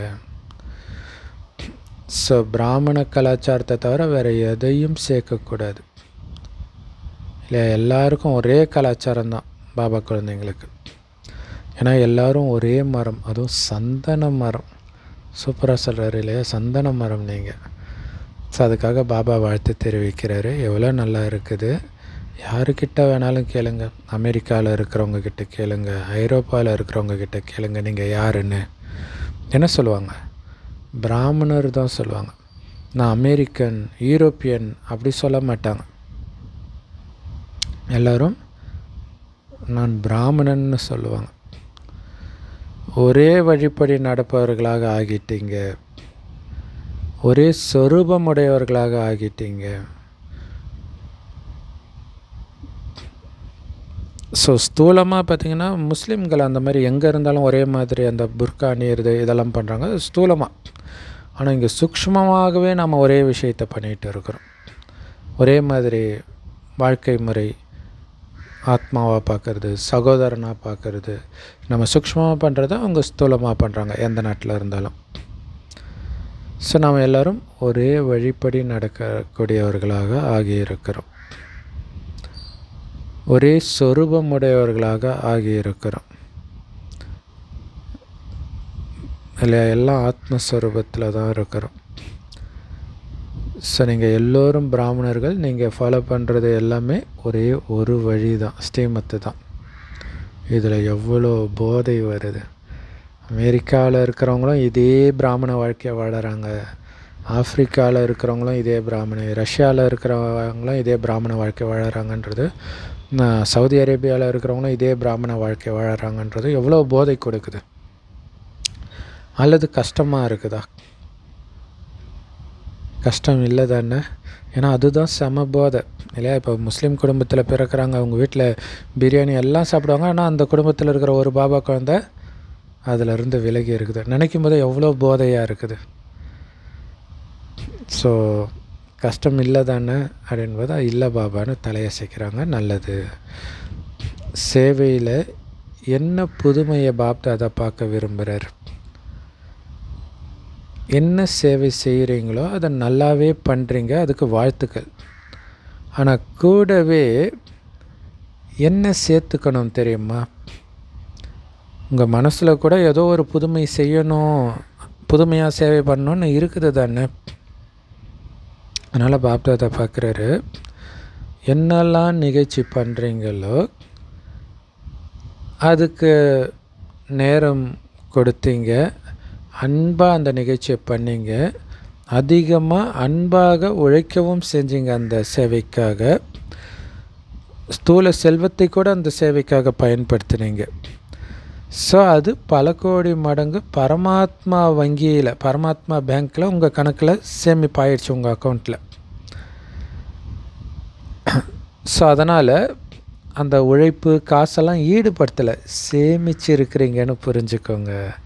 எப்படி சொல்கிறாரு இல்லையா? ஸோ சேவை செய்கிறது கூப்பிடும்போது கூட பொக்கிஷத்தை அள்ள வாங்கன்னு தான் கூப்பிடுவாங்க இல்லையா? அது பொக்கிஷத்தை அள்ளுறது. அது ரிசல்ட்டு பார்க்கும் பொழுது செய்தி கொடுக்கிற காரியம், அறிமுகம் கொடுக்கிற காரியம் எல்லோருமே ரொம்ப நல்லாவே பண்ணிங்க.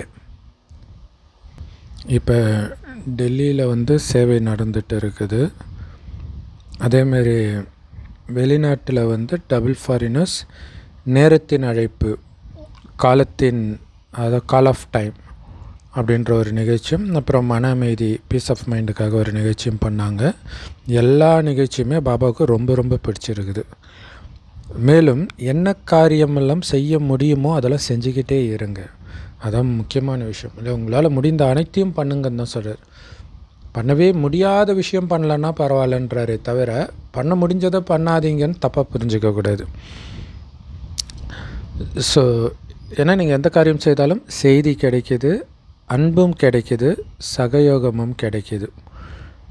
ஸோ இதனால் சிலர் சம்பந்தத்தில் வந்துடுறாங்க. உங்கள் அன்புனால் ஈர்க்கப்பட்டு, சிலர் செய்தினால் ஈர்க்கப்பட்டு, சிலர் உங்களுடைய சகயோகத்தினால் ஈர்க்கப்பட்டு சம்பந்தத்தில் வந்துடுறாங்க. ஸோ எல்லாத்தின் மூலமாகவும் சேவை நடக்குது, அதை புரிஞ்சுக்கணும். ஆனால் இப்போ நீங்கள் இது கூட எது சேர்த்துக்கணும் அப்படின்னா, பெரிய நிகழ்ச்சி செய்யும்போது அதில் செய்தி கிடைக்கிது, ஆனால் அனுபவம் கிடைக்கணுமே. அனுபவம் பண்ணிட்டு போகணும் வரவங்க. ஏன்னா இந்த அனுபவம் தான் விரைவாக முன்னேற்றத்தில் அழைச்சிட்டு போகும். எப்படி இந்த நேரத்தின் அழைப்பு, கால் ஆஃப் டைம் மற்றும் பீஸ் ஆஃப் மைண்ட் நிகழ்ச்சியில் நல்ல அனுபவம் செய்கிறாங்க. பெரிய நிகழ்ச்சி பண்ணும்போது அதில் நல்லாவே செய்தி கிடச்சிடுது. ஆனால் யார் வராங்களோ அவங்களுக்கு அனுபவத்தை ஏற்படுத்தணுன்ற லட்சியமும் வைங்க. வெறும் செய்தி மட்டும் கொடுத்தால் போதாது, அனுபவமும் கொடுக்கணும். அது ரொம்ப முக்கியமான விஷயம் இல்லையா? இப்போ எக்ஸிபிஷன்லாம் நிறைய இடத்துல வச்சுருக்குறாங்க, அழகாக இருக்குது. அந்த அனுபவம் மட்டும் போதாது, இங்கே சொல்லி கொடுக்குறவங்க தேவதைன்ற அனுபவமும், அந்த இடமே ஒரு வைப்ரேஷனை உருவாக்குற அந்த அனுபவமும் அவங்கள திரும்ப திரும்ப வர வைக்கணும். ஒரு சிலர் பார்த்திங்கன்னா கொஞ்சம் மனசு சரியில்லைன்னா பீச்சுக்கு போவாங்க, சிலர் கோயிலுக்கு போவாங்க, சிலர் லைப்ரரிக்கு போவாங்க. அந்த மாதிரி இங்கே வரவங்க நாளைக்கு ஏதாவது ஒன்று சரியில்லைன்னா அங்கே போனால் நல்லா இருந்துச்சுப்பா, அங்கே போகலாம் அப்படின்னு அவங்களுக்கு தோணணும். அந்த மாதிரி நீங்கள் அனுபவத்தை ஏற்படுத்தணும் அப்படிங்கிற லட்சியம் வைங்க. ஏதாவது அனுபவம் செய்யணும் அவங்க. ஏன்னா அனுபவத்தை ஒருபொழுதும் மறக்க மாட்டாங்க. ஏன்னா நம்ம ஏற்கனவே சொல்லியிருக்கிறோம், ஒரு பிரதர் திருமணம் ஆகிறதுக்கு முன்னாடி ஒரே தடவை தான் போயிருக்கிறார். கீதா பாடசாலைக்கு தான் இத்தனைக்கும் போகிறாரு. யோகா இருக்குது, அது என்ன புரிஞ்சிருக்கும்? ஒன்றும் புரிஞ்சிருக்காது இல்லையா? ஆனால் யோகாலாம் பண்ண வச்சு அனுப்பிச்சிடுறாங்க. அதுக்கப்புறம் அதுக்கப்புறம் கல்யாணம் பண்ணி குழந்தையெல்லாம் பிறந்து, அந்த குழந்தைங்க ஒரு 5வது 6வது படிக்கிற வயசு வரும்பொழுது ஒரு பயங்கரமான கஷ்டம், சொத்து பிரச்சனை, வீட்டில் எல்லோரும் மன உளைச்சலாக இருக்கிறாங்க. அப்போ அவர் திரும்ப திரும்ப சொல்லிட்டே இருப்பாராம், நான் ஒரு இடத்துக்கு போனேன் பாப்பா, கல்யாணத்துக்கு முன்னாடி அவ்வளோ அமைதியாக இருந்துச்சு. அதை நானும் தேடுறேன் கிடைக்க மாட்டேங்குது. பாருங்கள், எப்போ போனார். இப்போ பிடிச்சி இழுத்தது ஞானம் கிடையாது, அமைதி. இத்தனைக்கும் அந்த ஊரில் நிறைய கோயில்கள் இருக்காது. சின்ன ஊர், கிராமம்தான். ஆனால் சூப்பராக இருக்கும் கோயில். பெரிய பெரிய சிவன் கோயில். அந்த அந்த சின்ன ஊரில் 2 சிவன் கோயில் இருக்குது, 2 பெருமாள் கோயில் இருக்குது. ஸோ அந்த மாதிரி பக்திக்கு ரொம்ப ஃபேமஸானது அது. கிராமம் அந்த இடமே அப்படியே ரம்மியமாக இருக்கக்கூடிய இடம். ஆனால் அதிலெல்லாம் அவருக்கு அமைதி கிடைக்கல. அதுதான் முக்கியமான விஷயம். அதை விட அதிக அமைதியை ஒரு இடத்துல அனுபவம் பண்ணியிருக்கிறார். அதை அவர் தேடி அதுக்கப்புறம் குடும்பத்தோடு இப்போ பக்கா பாபா குழந்தையே சேவை செஞ்சிட்ருக்குறாங்க. ஏன்னா அனுபவத்தை ஒருபோதும் மறக்க மாட்டாங்க. இதுதான் லட்சியம் வைக்கணும். இது வெளியில் இருக்கிறவங்களுக்கு மட்டும் இல்லை, உங்கள் குடும்பத்தில், லௌகீக குடும்பத்தில் இருக்கிறவங்களுக்கும் அனுபவத்தை ஏற்படுத்தணும். சென்டரில் இருக்கிறவங்க கூட அனுபவம் பண்ணணும். ஒரு டிஃப்ரெண்ட்டாக தெரியணும். நீங்கள் அந்த வைப்ரேஷனோட டிஃப்ரெண்ட்டாக தெரியணுன்றதுக்காக யார் கூடயும் பேசாமல் அப்படி கிடையாது. சகஜமாகவும் இருக்கணும், அதிகமாக பேசக்கூடாது, பட் அளவாக பேசணும். மேலும் அனுபவம் எப்படிப்பட்டதுன்னா, விரும்பலைன்னா கூட அதன் பக்கம் ஈர்க்கும்.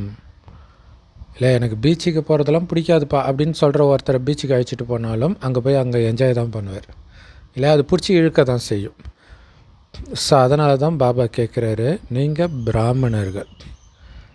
பிராமணர்களாகிய நீங்கள் முதல்ல இந்த ஞான கருத்துக்களின் அனுபவிகளாக நீங்கள் இருக்கிறீங்களா? சுயம் நீங்கள் எதை சொல்கிறீங்களோ அதன் அனுபவம் உங்களுக்கு இருக்குதா? ஏன்னா நிறைய பேர் கேட்கவே செய்வாங்க, உங்களுக்கு அமைதி கிடச்சிருச்சா? அப்படி இல்லை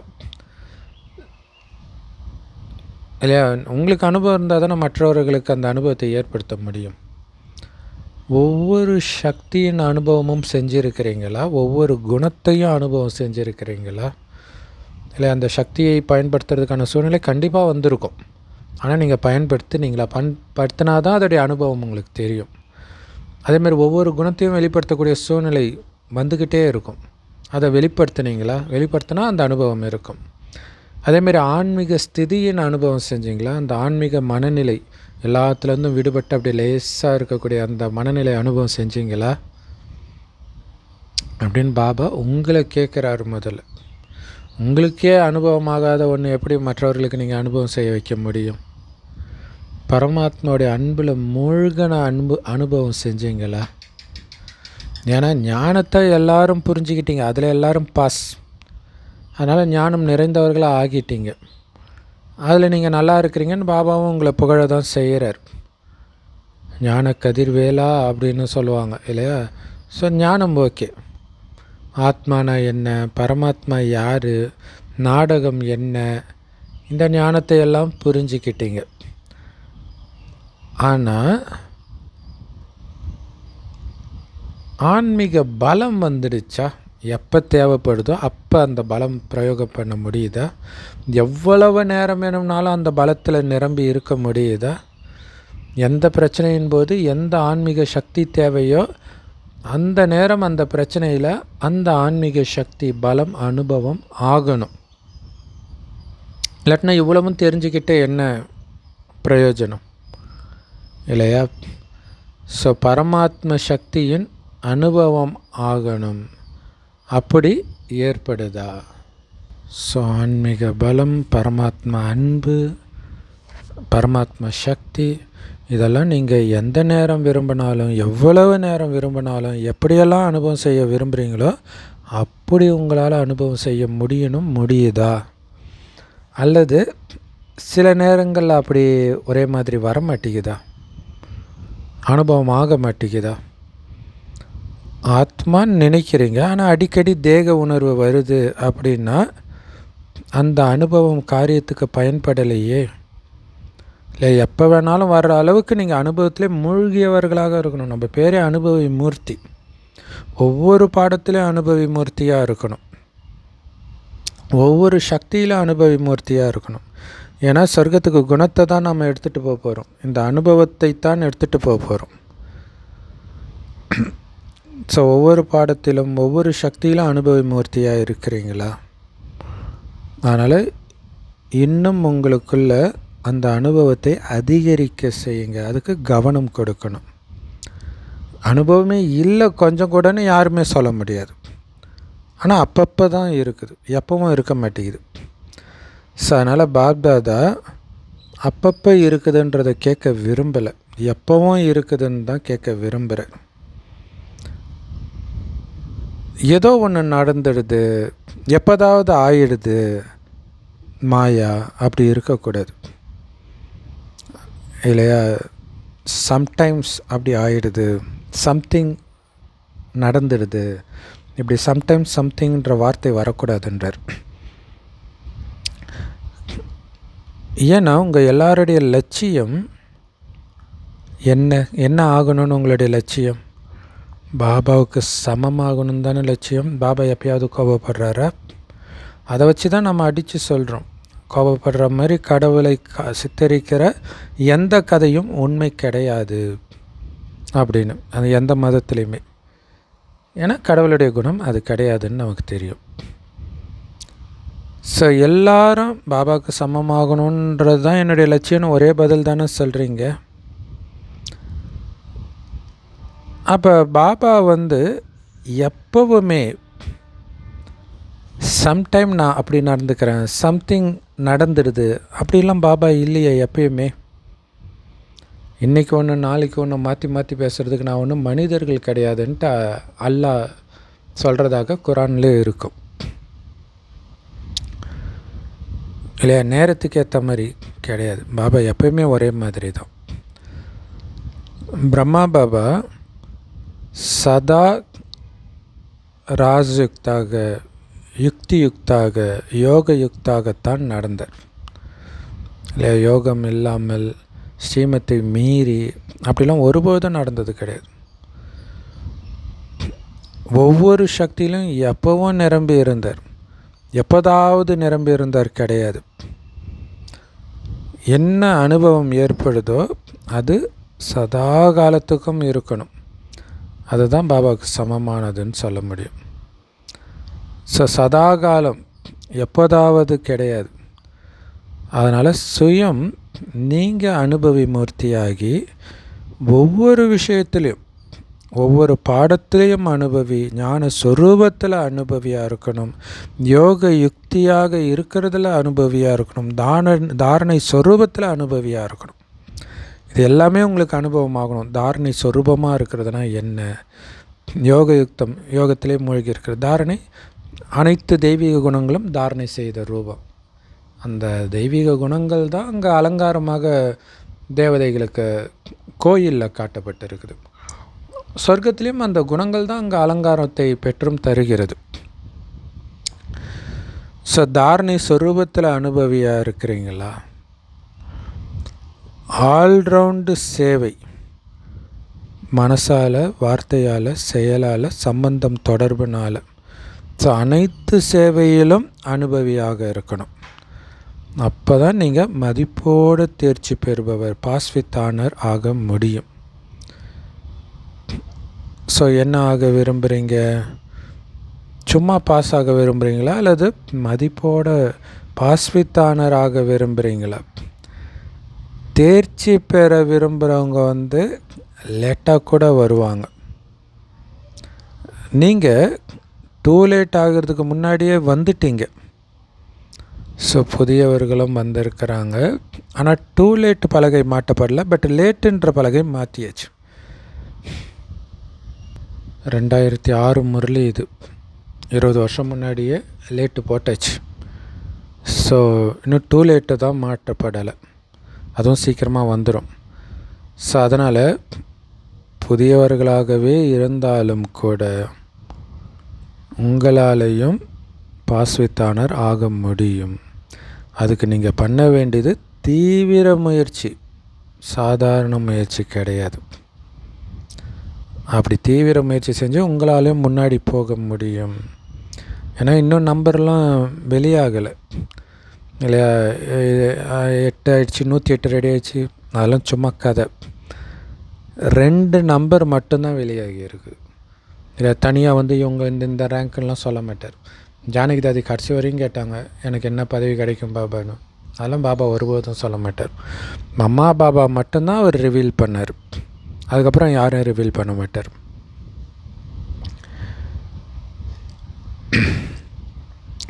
ஸோ 2 நம்பர் மம்மா பாபாவது மட்டும்தான் வெளிப்படுத்தியிருக்கிறார். அதனால் 3வது ரேங்கில் எந்த பிரதர் அல்லது சிஸ்டர் வராங்க அப்படின்லாம் பாபா சொன்னதே கிடையாது. 3வது வர போகிறது பிரதரா சிஸ்டரானு கூட பாபா சொன்னது கிடையாது. தாதிகள் மேலே எங்களுக்கு ரொம்ப அன்பு இருக்குது பாபான்னு நீங்கள் சொல்லலாம். பாபா சொல்கிறாரு, பாபாவுக்கும் தாதிகள் மேலே அன்பு இருக்குது, ஆனால் நம்பர் வெளியாகலை. டைரெக்டாக என்ன சொல்கிறார், நீங்கள் நினைக்கிற மாதிரி தாதிகள்லாம் 8ல் வந்துடுவாங்க, 108ல் வந்துடுவாங்க, அப்படி கிடையாது. நீங்களும் வர முடியும். ஏன்னா அவங்க வந்துடுவாங்கன்னு நீங்கள் நினைக்கிறதே உங்களை டிஸ்கரேஜ் பண்ணிக்கிறீங்க. அப்புறம் எங்கே நீங்கள் முயற்சி பண்ண போகிறீங்க? நான் தான் இந்த 3வது இடம் அப்படி இருக்கணும். ஆனால் நம்பர் வெளியாகலை. உங்களுக்கு பிடிச்சிருக்கா, எனக்கும் பிடிச்சிருக்குது, அவ்வளோதான். நம்பர் சொல்லலை.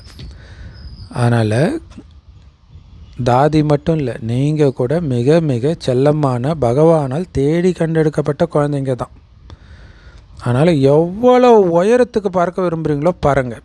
கழுகு ரொம்ப ஹைட்டு போகும் இல்லையா, அது மாதிரி பறந்துக்கிட்டே இருங்க, உங்களால் முடியும்.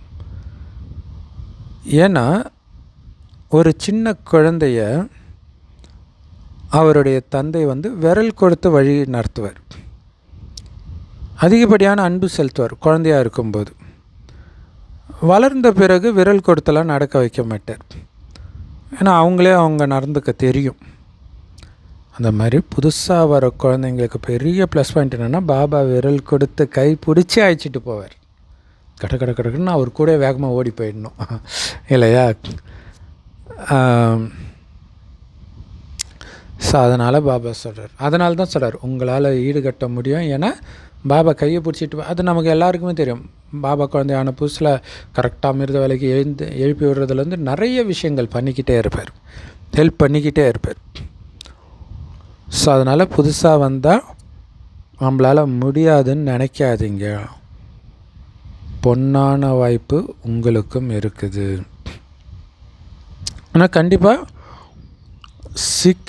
சீக்கிரமாக டூலேட் பலகை மாட்ட தான் போகிறாங்க. ஸோ அதனால் முன்கூட்டியே வேகமாக ஓடிடுங்க. ஸோ முதன்முறையாக யாரெல்லாம் புதுசாக பாபா குழந்தைங்க வந்திருக்கிறாங்க கை உயர்த்துங்க, நல்லது, வாழ்த்துக்கள். ஸோ முதல் முறை உங்களுடைய வீட்டுக்கு மதுபனுக்கு வந்திருக்கிறீங்க. அதனால் பாப்தாதா மற்றும் முழு குடும்பமும், அது உள்நாட்டு குழந்தையாக இருந்தாலும் சரி, வெளிநாட்டு குழந்தையாக இருந்தாலும் சரி, எல்லாருமே உங்களுடைய குடும்பம்தான். எல்லாருடைய சார்பாகவும் பல கோடி மடங்கு வாழ்த்துக்களை புது குழந்தைங்களுக்கு பாபா கொடுக்குறார். நல்லது. இப்போ பாபா கேட்குறார், எந்த ஸ்திதியில் இருக்கிறதுக்கு பாபா இப்போ உங்களுக்கு கட்டளை கொடுக்க போகிறாரோ அதே ஸ்திதியில் ஒரு நொடியில் உங்களால் நிலைக்க முடியுமா? 2 செகண்டு கூட ஆகக்கூடாது. சொன்னால் அப்படியே டக்குன்னு அப்படியே பரந்தானத்தில் புள்ளி ஆகிடுங்கன்னா அப்படியே இருக்க முடியுதா? அப்படியே தேவதை ஸ்வரூபத்தில் இருங்கன்னா இருக்க முடியுதா? கோயிலில் பூஜ்ய ஸ்வரூபத்தில் இருந்து சக்தி ஸ்வரூபமாக லைட் ஆக இருக்க முடியும்னா டக்குன்னு இருக்க முடியுதா? அல்லது வேறு ஒரு எண்ணம் கிராஸ் ஆனால் கூட முடிஞ்சு போச்சு.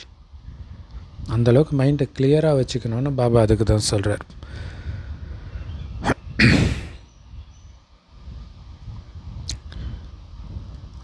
அல்லது முயற்சி செய்கிறதுல நேரம் போயிடுமா? ஒரு வினாடியில் நிலைக்க முடியுமா அந்த ஸ்திதியில்? அல்லது முயற்சி செய்கிறதுல நேரம் போயிடுமா? ஸோ இப்போ உங்களுடைய பயிற்சியெல்லாம் ஒரு வினாடிக்கானதாக இருக்கணும். இல்லை, ஒரு செகண்டில் டக்குன்னு பிரேக் போட்டு நிற்கணும் வண்டி. ஏன்னா வரக்கூடிய அந்த கடைசி நேரத்தில் நேர்மையோடு இவங்க தேர்ச்சி அடைஞ்சாங்கன்னு சான்றிதழ் பெறணும். மதிப்போடு தேர்ச்சி பெறுதல், நேர்மையோடு தேர்ச்சி பெறுதல், இது எல்லாமே என்னது? அந்த ஒரு செகண்டில் டக்குன்னு அந்த நிலைக்கு வந்துட்டாங்க. இல்லை, உடலை விட்டு பிரியும்போது டக்குன்னு போகிறாங்க. பாபா ஞானத்தை தவிர எதுவுமே மைண்டில் இல்லைன்னா போயிடும், இல்லைன்னா மாட்டிக்குவீங்க. பாபா குழந்தைங்க பேசினாலும் அதுலேயும் மீன் விஷயம் இருக்கும்ல, இவங்க இப்படி இருக்கிறாங்க, அவங்க அப்படி இருக்காங்க, இந்த சென்டர் இப்படி இருக்காங்க, மைண்டிலே விடக்கூடாது. டக்குன்னு கட் பண்ணிக்கிட்டே இருக்கணும். அது ட்ராமா, விளையாட்டு, அவ்வளோதான். பாபா சொல்கிறார், அதன்படி நான் நடக்கிறேன், முடிஞ்சு போச்சு, அவ்வளோதான். பாபா சொல்கிற மாதிரி நீங்கள் நடக்கிறீங்களான்றதில் மட்டும்தான் உங்களுடைய கவனம் இருக்கணும். மற்றதெல்லாம் டெஸ்ட் பேப்பர் வந்துக்கிட்டே தான் இருக்கும் எல்லாருக்கும். அப்போ நீங்கள் என்ன பண்ணணும், பாபா ஞானத்தின்படி நான் நடக்கிறேன்னா பாபா குழந்தைங்களாலே டெஸ்ட் பேப்பர் வரும் இல்லையா? ஏன்னா நமக்கு அஞ்ஞானிகள் கிட்டேருந்து டெஸ்ட் பேப்பர் வர்றதெல்லாம் கொஞ்சம் வருஷத்துல முடிஞ்சிடும். பாபா குழந்தைங்க மூலமாக தான் கடைசி வரைக்கும் வரும். ஸோ எச்சரிக்கையாக இருந்துக்கிட்டே இருக்கணும். ஸோ அந்த இது மாதிரி தான் பாண்டவர்கள் சபையில் துரியோதனன் சபையில் துகிலுரியப்படுறா திரௌபதி. அப்போ திரௌபதி எல்லாரையும் கேட்குறாங்க, நீங்கள் இந்த பதவியில் இருக்கிறீங்களே, நீங்கள் இருக்கும்போது இப்படி நடக்க விடலாமா அப்படி இப்படின்னு அமைதியாகவே இருக்கிறாங்க எல்லோரும். ஆனால் அடுத்த நாள் எல்லாருடைய மனசுலேயும் ஒரு குழப்பம், ஒருவேளை நம்ம பண்ணது தப்போ, திரௌபதி கேட்ட கேள்விக்கு என் கையில் பதில் இல்லையே அப்படின்னு. அவங்க கரெக்டாக தான் இருந்திருக்கிறாங்க, விலகி சாட்சியாக தானே பார்க்க சொன்னார், எல்லோரும் சக்தி கொடுக்க சொல்லியிருக்கிறாங்க, அவ்வளோதான். ஸோ இதெல்லாம் ரொம்ப எச்சரிக்கையாக இருக்கணும். பாபா சொல்கிற மாதிரி நம்ம நடக்கிறோமான்றதை பாபா சொன்னதை வச்சு நீங்கள் பார்க்கணும். வேறு யார் சொல்கிறத வச்சு பார்த்தாலும் நீங்கள் ஏமாந்துருவீங்க. ரொம்ப எச்சரிக்கையாக இருக்கணும். சரி,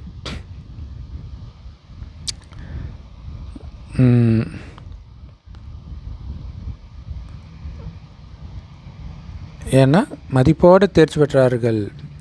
மற்ற எண்ணங்கள் உங்களை உறுத்தக்கூடாது. பாபா சொன்னால் செஞ்சிடணும், பாபா சொல்லன்னா பண்ணுறதில்ல, அவ்வளோதான். அதாவது பண்ணக்கூடாதுன்னு சொல்கிறது சேவையே கிடையாது. ஏன்னா பாபா சேவை செய்யலாமா? இல்லை போய் படுத்துக்கோ. சேவை செய்கிறதுக்கு என்கிட்ட கூட நீ பர்மிஷன் வாங்க தேவையில்லைன்னு சொல்லியிருக்கிறேன். ஸோ அதெல்லாம் மைண்டுக்குள்ளே இருந்தால் குழம்ப மாட்டோம்.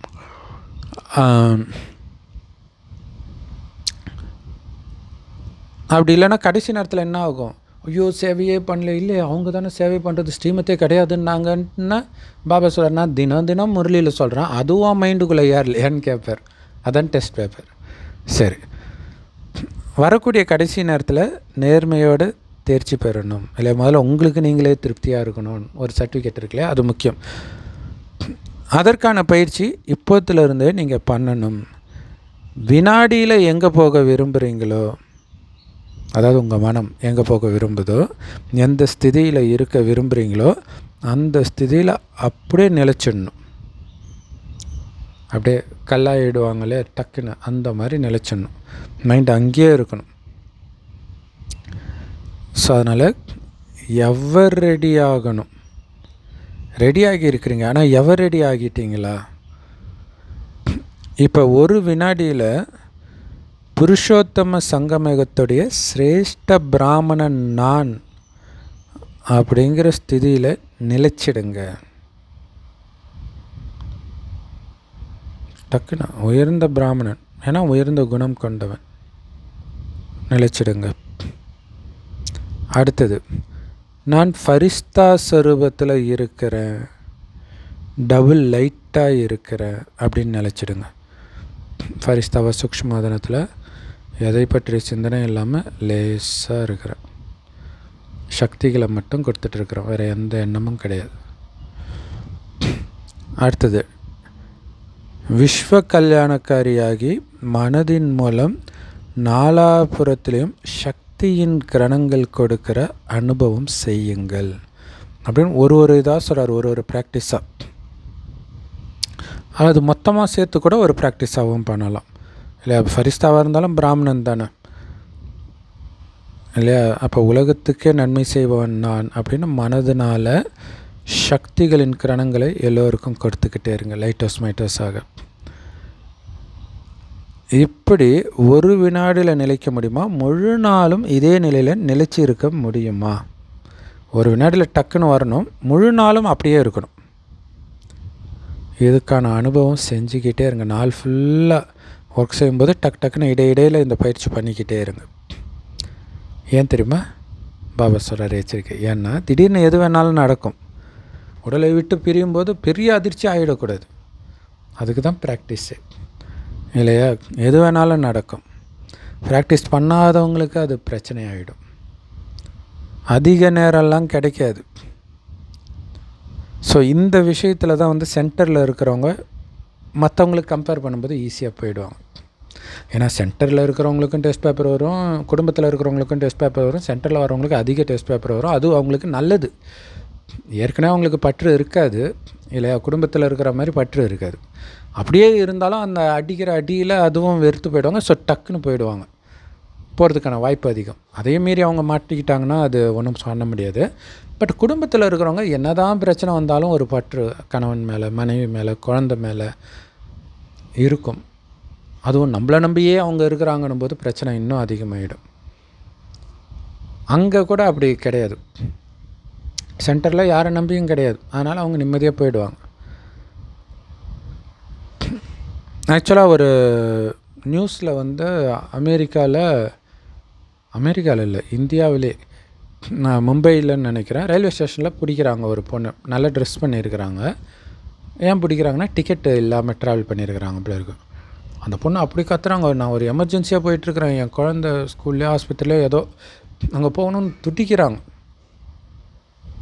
இந்த மாதிரி நேரத்தில் உயிர் பிரிந்தால் அப்படி விலகி இருக்கிறேன்னா இல்லை, நாடகம் அதை பார்த்துக்கும், அது தானாக நடந்துக்கும்.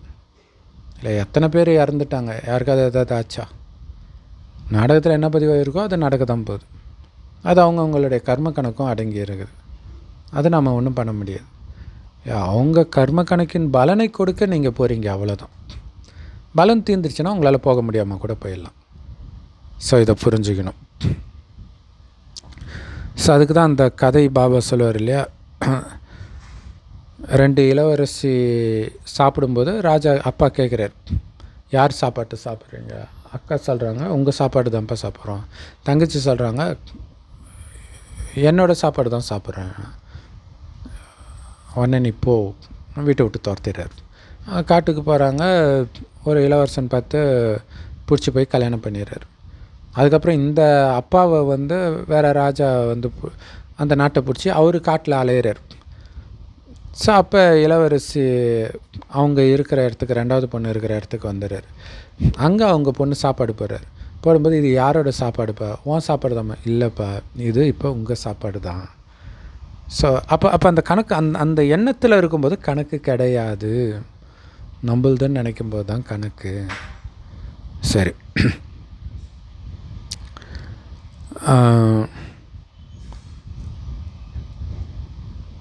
ஸோ அதான் பாபா சொல்கிறார், எது வேணாலும் நடக்கலாம்.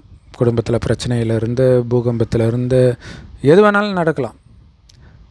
அதிக நேரம் கிடைக்காது, ஒரு செகண்டு தான் டக்குன்னு உங்களால் போக முடியுதா? குழப்பமான நேரத்தில் ஒரு வினாடியில் உறுதியானவர்களாக ஆக முடியுதான்றதை வச்சு தான் உங்களுக்கு பதவி. அப்படி ஆகணும். இதற்கான பயிற்சியை நீங்கள் இப்போத்துலேருந்தே நேரத்தை ஒதுக்கி இடையிடையே செஞ்சுக்கிட்டே இருங்க. இதன் மூலமாக தான் மனக்கட்டுப்பாடு எளிதாக ஆகும். கட்டுப்படுத்தும் சக்தி, ஆளுமை சக்தி அதிகரிச்சுக்கிட்டே இருக்கும். நல்லது இல்லை, உங்கள் மனம் ஃபுல் கட்டுப்பாட்டில் இருக்கணும். நீங்கள் சொல்கிறத கேட்கணும். மனம், புத்தி, உடம்பு எல்லாமே.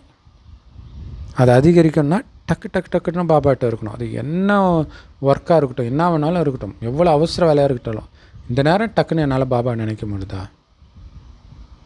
எந்த நினைவும் இல்லாமல். இல்லாட்டி நீங்கள் எதை செய்கிறீங்களோ அந்த எண்ணம் பிடிச்சி இழுக்கக்கூடாது. அப்போ தான் நீங்கள் பாஸ் ஆக முடியும். அதுதான் கட்டுப்படுத்தும் சக்தி, ஆளுமை சக்தி அதிகரிச்சுட்டே போகுன்ற. நல்லது. ஸோ எல்லா இடத்துலேருந்தும் பாபாவுக்கு லெட்டர் வந்திருக்குது. அனுபவிகளும் பலர் வந்திருக்கிறீங்க. அதனால் கைமாறாக பாப்தாதா உள்ளபூர்வமான ஆசீர்வாதத்தையும் உள்ளபூர்வமான அன்பையும் பல கோடி மடங்கு கொடுத்துட்டு இருக்கிறார். ஸோ நாலாப்புறத்தில் இருந்தும் குழந்தைங்க கேட்டுட்டு இருக்கிறத, பார்த்துட்டு இருக்கிறத பாப்தாதா பார்க்குறார். ஸோ இதை பார்க்காதவங்க கூட இல்லையா, பாபா மீட்டை டிவியில் கூட பார்க்காம இருக்கலாம், ஆனால் அவங்களும் பாபா நினைவில் இருக்கிறாங்க. ஸோ எல்லாருடைய புத்தியும் இந்த நேரம் மதுபனில் தான் இருக்குது இல்லையா. சங்கர் பார்ட்டிக்கு பிரிஞ்சு போனவங்க கூட அந்த நேரம் நினைப்பாங்க, ஓ பாபா மீட்டு, அந்த சிந்தனை இருக்கும். அதனால் நாலாபுரத்தில் உள்ள எல்லா குழந்தைக்கும் பேரை சொல்லி பாபா அன்பு நினைவுகள் ஏற்றுக்கோங்க அப்படின்னு அப்படி புரிஞ்சுக்கோங்க. நான் பேர் சொல்லி சொல்கிறதாக நினச்சி அன்பு நினைவுகளை ஏற்றுக்கோங்கன்றார். வரதானம். ஸோ தங்கயுக சுபாவத்தின் மூலமாக தங்கமான சேவை செய்யக்கூடிய சிரேஷ்ட முயற்சியாளர் ஆகுங்கள். சூப்பராக சொல்கிறாங்க. நீங்கள் செய்கிற சேவை எப்போ தங்கம் மாதிரி இருக்கும், அந்த சத்தியுக குணத்தோடு பண்ணும்போது தான். தங்கயுகம் இல்லையா சத்தியுகம், தங்கயுகத்தின் குணத்தோடு பண்ணுறது தான் தங்கமான சேவை. அப்படி பண்ணக்கூடிய உயர்ந்த முயற்சியாளர் ஆகுங்கள். விளக்கம்: எந்த குழந்தைங்களுடைய சுபாவத்தில் பொறாமை, பிடிவாத உணர்வு, அதாவது எந்த ஒரு பழைய சமஸ்காரத்தின் கலப்படமும் இல்லாமல் இருக்குதோ அவங்கள தான் தங்க யுகத்தின் சுபாவம் கொண்டவர்கள் அப்படின்னு சொல்கிறார். பொறாமை, பிடிவாத உணர்வு போன்ற பழைய குணங்கள், பழைய உலகத்துடைய குணங்கள், கலியுக குணங்கள், அது கொஞ்சம் கூட கலப்படம் ஆகலைன்னா அவங்க தான் தங்கயுக சுபாவம். அந்த அளவுக்கு பழைய குணத்தை எல்லாம் எரிச்சிடணும். பாபா நினைவில் இருந்து உயர்ந்த எண்ணங்களையே திரும்ப திரும்ப மனதை அசப்போட வைக்கிறதுல மனதுக்கு பழக்கப்படுத்துவதன் மூலமாக. இப்படி தங்கயுக சுபாவம் மற்றும் சதா ஹாஞ்சி அப்படின்னு சொல்லக்கூடிய சமஸ்காரம், அதாவது பாபாவுடைய கட்டளைக்கு ஹாஞ்சி சொல்லக்கூடிய சமஸ்காரமுடைய உயர்ந்த முயற்சியாளர் குழந்தைங்க நேரம் எப்படியோ சேவை எப்படியோ அப்படி தன்னை வளைச்சிக்குவாங்க. அப்படி தன்னை வளைத்து கொள்ளும் உண்மையான தங்கமாக ஆகிடுவாங்க. இல்லை, தங்கம் அந்த நெருப்பில் போட்டால் நமக்கேற்ற ஷேப்பில் மோதிரம், செயின் இந்த மாதிரிலாம் பண்ணுறாங்க இல்லையா, அந்த மாதிரி பணிவாக இருக்க சொல்லியிருக்கிறார். மற்றவர்களை திருப்திப்படுத்த சொல்லியிருக்கார். இதெல்லாம் எப்போ சாத்தியம்? அவங்க சுபாவத்துக்கு ஏற்ற மாதிரி நம்ம வளைஞ்சு கொடுக்கும்பொழுது தான் சாத்தியம். அது தெய்வீக குணம். அது ஆனால் அது ஸ்ரீமத்தை மீறாமல் இருக்கணும். அது ரொம்ப முக்கியமான விஷயம். ஸ்ரீமத்தை மீற விஷயத்தை மற்றவங்க சொன்னால் உடனே ஹாஞ்சி சொல்கிறதும், ஸ்ரீமத்து படி ஒரு விஷயத்த சொன்னால் அதை பற்றி கண்டுக்காமலே இருக்கிறதும் நிறைய இருக்குது. ஸோ அது எச்சரிக்கையாக இருக்கணும். சேவையிலும் அபிமானம் இருக்கக்கூடாது, அவமானமும் இருக்கக்கூடாது. ஏன்னா நான் பண்ணல, கருவி பண்ணுறது அவர், எனக்கு என்ன அபிமானம் அல்லது அவமானம்? ஸோ அப்போ தான் தங்கமான சேவை செய்யக்கூடியவர்கள்னு சொல்ல முடியும் இல்லையா? அந்த சேவையில் நான் செய்கிறேன்ற அகங்காரமும் வரக்கூடாது. அந்த சேவை ஒரு வேளை வெற்றி அடையலைன்னா சோர்ந்து போகக்கூடாது. ஏன்னா அது நீங்கள் பண்ணல, நீங்கள் ஏன் கவலைப்படணும்? ஸோ அதனால் அவமானமும், இந்த ரெண்டு உணர்வும் இல்லாமல் கருவின்ற உணர்வில் சேவை செய்கிறது தான் தங்கமான சேவை செய்யக்கூடியவர் அப்படின்னு சொல்ல முடியுன்ற. சூப்பரான வரதானம் இல்லையா? ஸ்லோகன்: நம்மளுடைய மகிழ்ச்சி அழிக்கக்கூடிய மிகப்பெரிய 2 வார்த்தை ஏன், எதுக்கு தான். ஆனால் இங்கே ஏன்னு கேட்காம உலகம் இல்லை, எல்லாத்தையும் ஏன்னு கேட்கணும், எதிர்த்து கேட்கணும் அப்படின்னு இந்த உலகம் போதிச்சுட்டு இருக்குது. அதனால தான் யாருக்கிட்டேயும் சந்தோஷம் இல்லை. ஸோ அதனால் பாபா சொல்கிறாங்க, ஏன் எதற்கு அப்படிங்கிற கேள்வியை அழித்து சதா மகிழ்ச்சியாக இருங்கள். இந்த 2 கேள்வி இல்லாட்டினாலே எப்போவும் மகிழ்ச்சியாக தான் இருப்போம். ஸோ ஆக்சுவலாக ஏன், என்ன 2 கேள்வி இல்லையா? அங்கே என்ன நடக்குது, இங்கே என்ன நடக்குது, அது நமக்கு எதுக்கு? அதேமாதிரி ஏன் நடக்குது, அதுவுமே நமக்கு எதுக்கு? அப்படி இருந்தால் சதா ஆனந்தமாக இருப்பீங்க. நாம் போக போகிறது சொர்க்கம். நம்மை பக்குவப்படுத்த வருது எல்லாமே, அவ்வளோதான். வேறு எந்த ஏன் என்னன்னு கேட்கக்கூடாது. அப்போ சதா ஆனந்தமாக இருப்பீங்க. அவ்யக்த இஷாரா: சகஜயோகி ஆகணும்னா பரமாத்மா அன்பின் அனுபவி ஆகுங்கள். அன்பில் மூழ்கி இருக்கக்கூடிய பாபாவுக்கு சமமான ஆத்மாக்கள் எப்பவுமே யோகி, நிரந்தர யோகிகளாக இருப்பாங்க. பாபா அன்பிலே எப்பயும் மூழ்கி இருந்தால் நிரந்தர யோகத்தில் தானே இருப்பாங்க. அவங்க யோகா செய்கிறவங்களாக இருக்க மாட்டாங்க, யோகத்திலேயே மூழ்கியவர்களாக, அன்பிலே மூழ்கியவர்களாக இருப்பாங்க. ஏன்னா அவங்க எப்போவுமே தனியாகவே இருக்க மாட்டாங்களே, பாபா அன்பில் பாபா கூடவே தானே மூழ்கி இருப்பாங்க. அப்போ அவங்க எதை நினைப்பாங்க? கூடவே இருக்கும்போது தனியாக நினைக்க வேண்டிய அவசியம் இருக்காது இல்லை. கூட இருக்கிறவங்க எப்பவும் தானாகவே நினைவு இருக்கும் தானே.